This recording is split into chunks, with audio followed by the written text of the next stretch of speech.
In Gaza, the story of displacement has once again become the story of survival. Since the end of August, more than 450,000 Palestinians have fled Gaza City, according to the civil defense. They walk in long columns, families with children, grandparents, and the few possessions they can carry.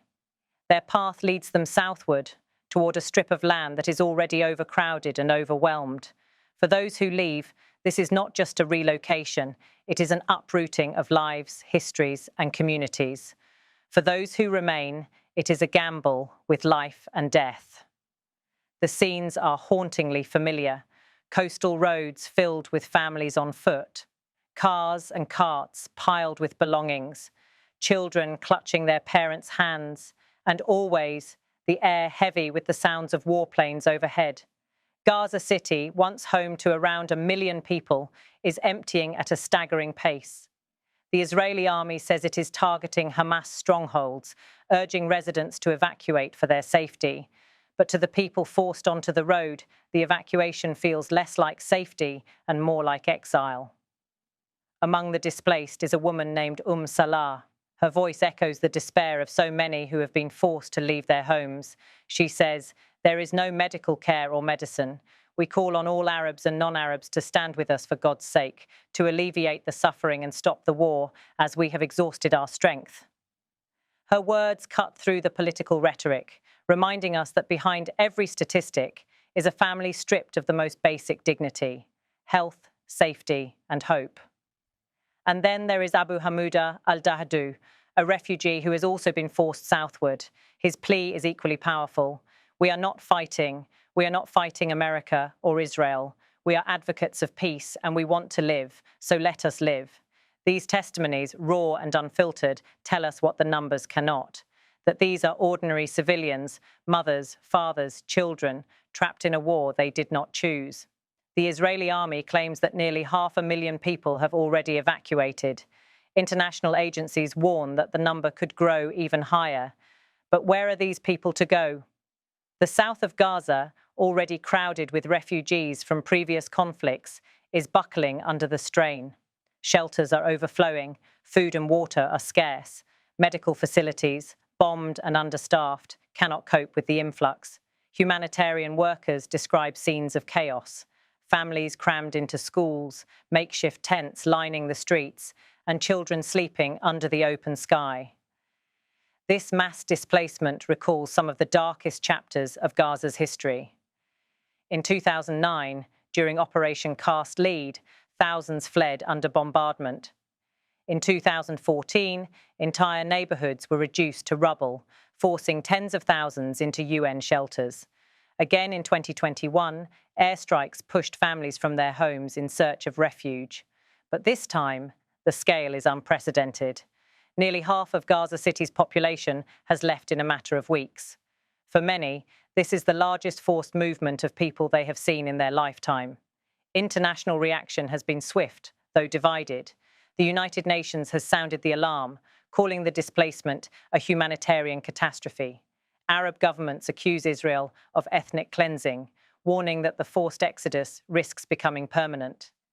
Western allies of Israel have expressed unease, balancing their stated support for Israel's right to defend itself with concerns about the human toll. And yet, despite the condemnation, little has changed on the ground. The strikes continue. The roads remain crowded with fleeing families. Inside Gaza, the sense of despair is compounded by exhaustion.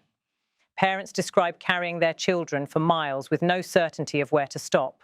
Doctors warn of outbreaks of disease in crowded shelters. Aid workers describe long lines for bread that often runs out before reaching everyone. And amid the suffering, there is anger at being made to choose between staying in bombed-out homes or fleeing into an uncertain future. For many Palestinians, the journey south is symbolic. They carry keys to homes they may never see again. They clutch photographs of loved ones lost.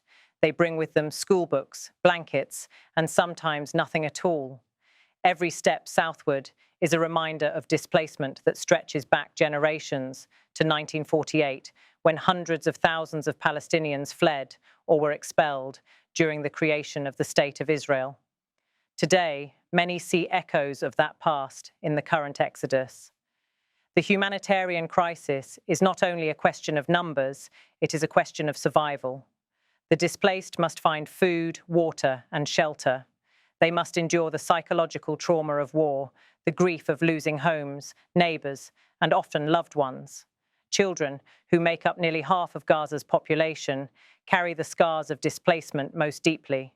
Some have seen their schools destroyed, others have lost parents. Many live in constant fear of the next strike. Psychologists warn of a generation growing up with trauma that will last a lifetime. And yet, amid the suffering, there are voices that refuse to be silenced. Salah's call for solidarity, to stand with us for God's sake, is a reminder that the displaced are not passive victims. They are people demanding recognition, dignity, and an end to their suffering.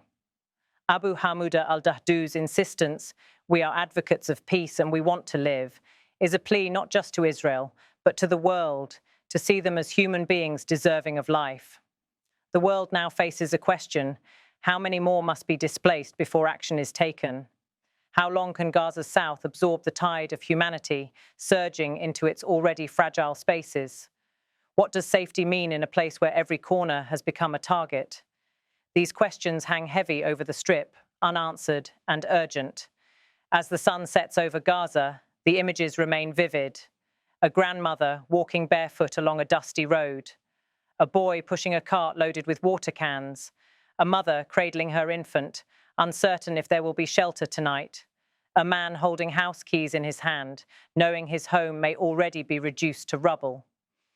These are the symbols of displacement, repeated again and again in Gaza and beyond. The international community continues to debate, to issue statements, to call for restraint. But for those on the ground, debates mean little. What matters is the next loaf of bread, the next safe place to sleep, the next day survived. Each moment becomes a battle against despair. Each voice raised, like that of Salah and Abu Hamouda al-Dahdouh, becomes a plea for recognition that they too deserve life, dignity, and peace. This is the reality of Gaza today, a city emptied by war, a people forced onto the road, a crisis unfolding before the world's eyes. It is a reminder that conflict is not measured only in battles fought, but in lives disrupted. And it poses a challenge to all who watch from afar, to see not just the statistics of displacement, but the humanity of those displaced.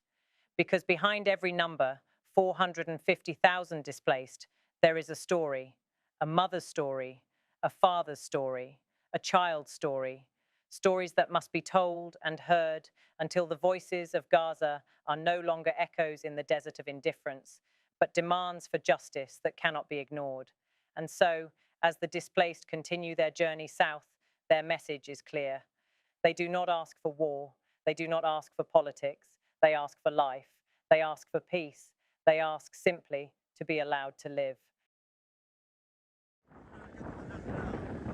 مع تواصل العملية العسكرية الإسرائيلية في مدينة غزة تزامنا مع دعوات الجيش الإسرائيلي إلى السكان لمغادرة المدينة، نزح حتى الساعة 450 ألف فلسطيني من المدينة نحو جنوب القطاع، على ما أفاد الدفاع المدني في غزة. وأفاد غزيون كثر بأنهم يواجهون صعوبات في مغادرة مدينة غزة التي تتعرض لضربات إسرائيلية عنيفة منذ بداية العملية العسكرية الأخيرة. فيش رعاية طبية، فيش أدوية كمان. يعني أنا بناشد كل إخواننا العرب والغير عرب يقفوا معانا عشان الله، يخففوا هالمعاناة، يوقفوا الحرب. تعبنا والله العظيم. وفي وقت سابق قال الجيش الإسرائيلي الذي يكثف دعواته إلى إخلاء مدينة غزة إنه يقدر عدد الفلسطينيين الذين نزحوا منها منذ نهاية آب أغسطس بنحو 480 ألفاً. احنا بنحاربش، لا بنحارب أمريكا ولا بنحارب إسرائيل ولا بنحارب حدا، احنا دعاة سلام يا عمي، بدنا نعيش مش أكتر، سايبونا نعيش حرام. وفي آب أغسطس أفادت تقديرات الأمم المتحدة بأن عدد السكان المتواجدين في المدينة يبلغ نحو 1,000,000 نسمة.